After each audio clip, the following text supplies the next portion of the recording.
So question 22 is identify two ethical considerations in this study and explain how you would address them. So this is the Auckland residents and the pet, whether you give them a pet or not, or whether you give them a different type of pet, and then you measure their loneliness levels. So two ethical considerations. Now a lot of people were talking about deception, but the issue was in question 19 you didn't say you were deceiving them, so then there isn't a problem with deception because you didn't deceive them.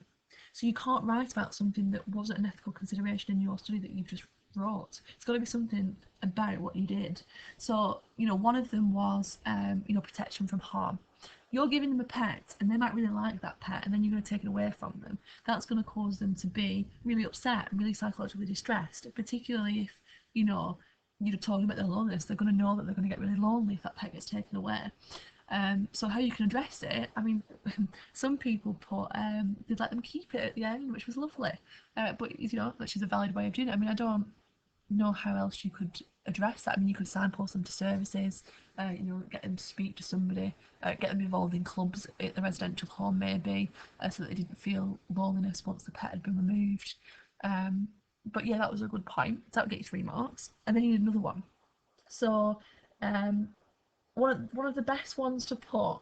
I mean, you can't really talk about informed consent uh, because they know they're getting a pet, and then they know they're being asked about their loneliness on a question, so they're going to figure out what it's about. So it's not like they haven't got that informed consent, unless you. I mean, some people said that they'd asked that loneliness question in a questionnaire, like with loads of distracted questions, so that they didn't know what it was about. So in that case, yeah, you could say they didn't have informed consent, and you would debrief them at the end and tell them what it was about.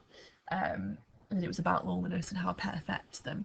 So you could have had that point, but a stronger one would have been right to withdraw.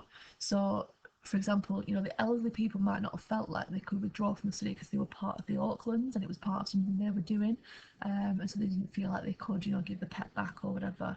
And so, therefore, to address that, what you would tell them right at the beginning, during it, and at the end in the debrief is that they could um, withdraw from the study at any time, or even if they were embarrassed about their loneliness scoring, they could, get that removed from the study at the end.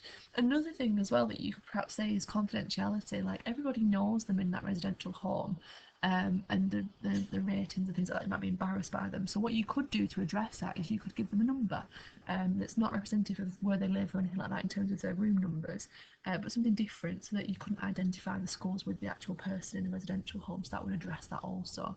So there's a few there that you could have had to get the marks on that question, but you've got to use that P structure. So what the point is, what the ethical issue is, explain it in context, and then explain exactly how you would address it. So what would you do to get rid of that as an ethical problem?